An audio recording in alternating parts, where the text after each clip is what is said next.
कैसे हैं आप लोग? आई होप आप सभी स्वस्थ होंगे, दुरुस्त होंगे और अपनी स्टडी में व्यस्त होंगे। मैं पल्लवी आप सभी का स्वागत करती हूँ आज के सेशन में। आज के इस सेशन में हम सभी देखने वाले हैं मंगलम, जो कि क्लास 10 के बीएससीबी बोर्ड के स्टूडेंट्स के लिए काफ़ी इंपॉर्टेंट चैप्टर है।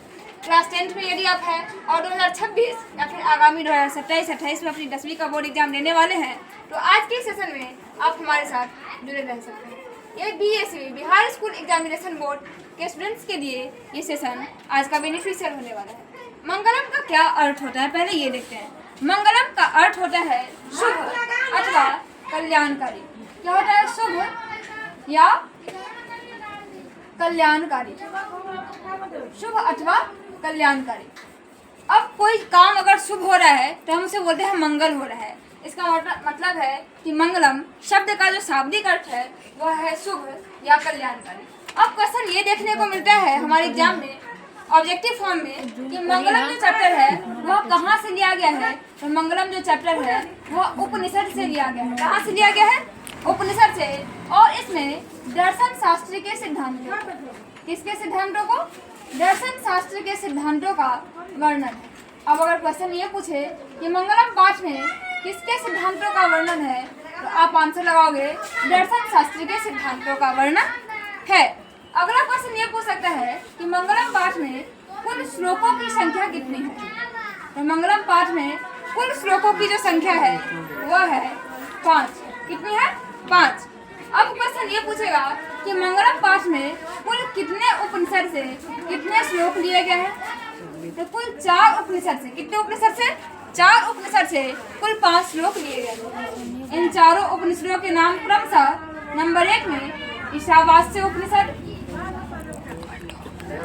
ईशावास्य उपनिषद, नंबर 2 में कठोपनिषद, नंबर 3 में मुंडकोपनिषद और नंबर 4 में श्वेताश्वतर उपनिषद, श्वेताश्वतर उपनिषद। इस तरीके से हमने देखा कि कुल 4 उपनिषदों से ईशावास्य उपनिषद, कठोपनिषद, मुंडकोपनिषद और श्वेताश्वतर उपनिषद से कुल 5 श्लोक दिए गए हैं। अब अगर क्वेश्चन आया कि पहला जो श्लोक है वह किस उपनिषद से लिया गया है, वह श्लोक ईशावास्य उपनिषद से लिया गया है। अब श्लोक है क्या? वह शुरू है हिरण्यमयेन पात्रेण, हिरण्यमयेन पात्रेण सत्य सापिहितं मुखं तत्वं पुष्णा पावृणु सत्य धर्माय दृष्टया। ये जो है हिरण्यमयन पात्र, ये जो है ईशावास्य उपनिषद से लिया गया है। दूसरे अगर श्लोक की बात करें तो अनोरनियान, अनोरनियान महतो मह्यान आत्मस्य जंतोर निहितो गुहायां तम क्रतु पश्यति वीतशोको धातु प्रसादान महिमानमात्मना। यह कहाँ से लिया गया है? तो कठोपनिषद से लिया गया है। तीसरा जो श्लोक है वह है सत्यमेव जयते। अब क्वेश्चन डायरेक्ट ये पूछता है कि सत्यमेव जयते किस उपनिषद से लिया गया है, तो आप टिक आउट क्या करोगे कि मुंडकोपनिषद से लिया गया है। नेक्स्ट जो श्लोक है वह है यथा नद्य चंद्रमाना,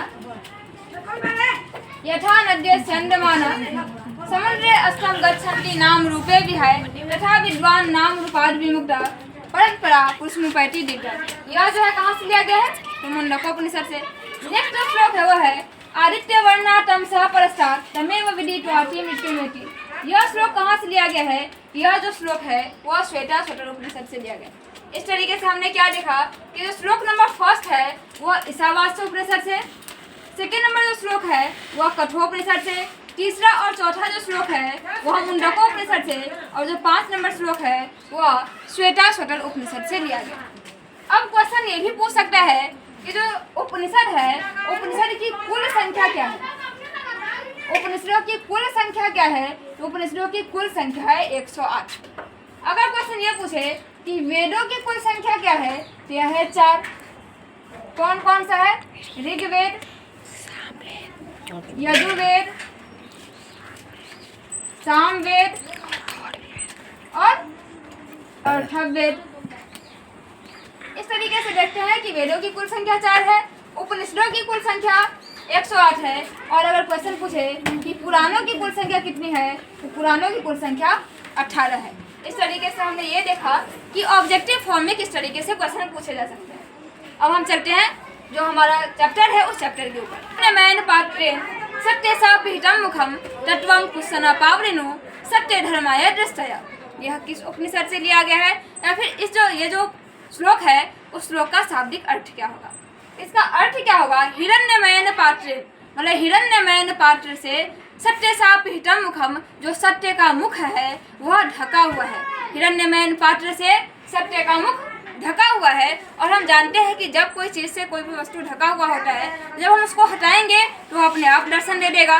इस तरीके से इसका अर्थ होगा कि हिरण्यमयन पात्र से सत्य का मुख ढका हुआ है और सत्य धर्म के दर्शन के लिए, सत्य धर्म को देखने के लिए हमको उस हिरण्यमयन पात्र को हटाना पड़ेगा, अर्थात सोने के पात्र को हटाना पड़ेगा। ठीक है, स्वर्णमय पात्र को हटाना पड़ेगा।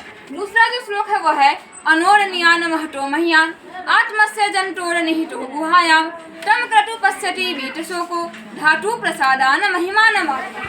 इसका मतलब होता है कि अणु से भी छोटा, अब अणु से सूक्ष्म कुछ होता है, अणु से भी सूक्ष्म और महान से महान जो आत्मा है वह मनुष्य के हृदय रूपी गुफा में निवास करती है। और मंद बुद्धि वाले लोग भी आत्मा के रहस्य को जानकर वीत शोक रह जाते हैं या फिर शोक रहित रह जाते हैं। अब इस दोनों जो हमारा जो श्लोक है, इन श्लोक से क्वेश्चन क्या पूछा जा सकता है? पहले श्लोक से क्वेश्चन इस तरीके से पूछा जा सकता है कि सत्य का मुख किस पात्र से ढका हुआ है, या सत्य धर्म के दर्शन के लिए किस पात्र को हटाना पड़ेगा। ये क्वेश्चन ऑब्जेक्टिव और सब्जेक्टिव दोनों फॉर्म में पूछे जा सकते हैं। अब इससे जो 2 मार्क्स के अंतर्गत क्वेश्चन पूछा जा सकता है वह कुछ इस प्रकार से होगा कि मंगलम पाठ के आधार पर आत्मा के स्वरूप का वर्णन करें। मंगलम पाठ के आधार पर आत्मा के स्वरूप का वर्णन करें। हम उसका आंसर राइटिंग क्या करेंगे? मंगलम पाठ के आधार पर आत्मा जो है वह अणु से भी सूक्ष्म है और महान से महान है, और यह मनुष्य के हृदय रूपी गुफा में निवास करती है। और मंद बुद्धि वाले लोग भी आत्मा के रहस्य को जानकर वीत शोक रह जाते हैं या फिर शोक रहित रह जाते हैं। अब अगला जो है तीसरा नंबर जो श्लोक है वह है सत्यमेव जयते नारितम सत्येन पंथा वीततो देव्यान एना क्रमस्य हाप्त कामा यत्र तत् सतस्य परम निधानम। इसका मतलब होता है कि सत्यमेव जयते, सत्यमेव जयते अर्थात सत्य की हमेशा विजय होती है। नानितम सत्येन पंथा वीततो देव्यान, असत्य की विजय नहीं हो सकती है, सत्य की हमेशा विजय होती है, असत्य की विजय नहीं होती है। और देवलोक के जाने का जो भी रास्ता है वह भी सत्य के मार्ग पर चलकर ही खुलता है, जहाँ सत्य का भंडार है। चौथा जो श्लोक है वह है यथा नद्य संध्यमाना समुद्रे अष्टम गच्छन्ति नाम रूपे विहाय तथा विद्वान नाम रूपाद विमुक्ता परंपरा पुरुषमुपैति दिव्यम। इसका मतलब क्या होगा कि जिस प्रकार नदियाँ अपने नाम और रूप को छोड़कर समुद्र में जाकर के मिलती है, इससे भी एक मोस्ट इम्पोर्टेंट क्वेश्चन बनता है कि नदी और विद्वान में क्या समानता है। इसका आंसर राइटिंग हम करेंगे जिस प्रकार नदियाँ अपने नाम और रूप को छोड़कर समुद्र में जाकर मिलती है, ठीक उसी प्रकार से विद्वान लोग भी अपने नाम और रूप का त्याग करके परम पुरुष परमात्मा में मिल जाते हैं या फिर परम पुरुष परमात्मा में एकाकार हो जाते हैं। ओके, जो लास्ट श्लोक है वो है आदित्य वर्णातम सोपरस्तात् तमेव विदित्वा त्रिवृत्योमेति नान्य पंथा विद्यते अन्याय।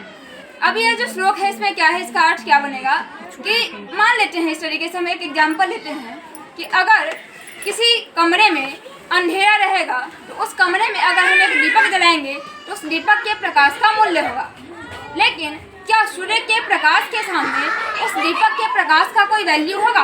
नहीं होगा। इसी तरीके से इस चैप्टर में कहा जा रहा है, इस श्लोक में कहा जा रहा है कि आत्मज्ञान के बिना मोक्ष की प्राप्ति संभव नहीं है।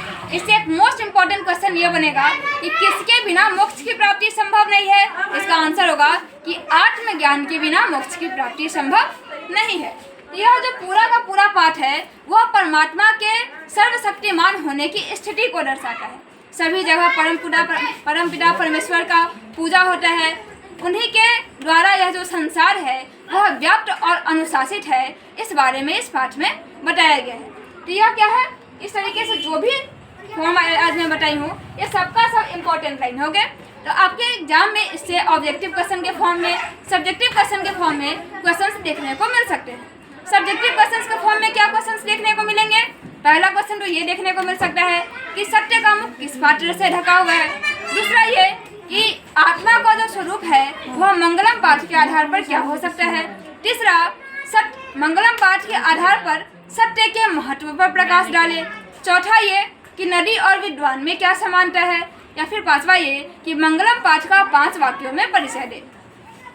इस तरीके के जो क्वेश्चंस हैं वो सब्जेक्टिव फॉर्म में आपसे पूछे जा सकते हैं। और ऑब्जेक्टिव फॉर्म में बीच बीच का जो लाइन है, जैसे कि किसकी विजय नहीं होती है, असत्य की किसकी विजय होती है, सत्य की अणु से भी सूक्ष्म क्या है, आत्मा है, अणु से भी महान से महान क्या है, आत्मा है, मनुष्य के हृदय रूपी गुफा में कौन निवास करता है, तो आत्मा निवास करता है, सत्य का मुख किससे ढका हुआ है, सोने के पात्र से या फिर स्वर्णमय पात्र से या फिर हिरण्यमय पात्र से।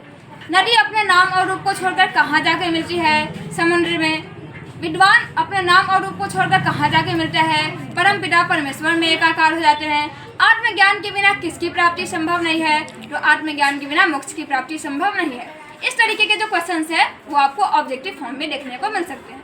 आई होप कि आपको ये सेशन आपके लिए बेनिफिशियल होगा और आप आज के इस सेशन को देख करके अपने बोर्ड एग्जाम में अगर 2-4 मार्क्स का भी इजाफा कर लेते हैं तो हमारे लिए बड़ी बात होगी।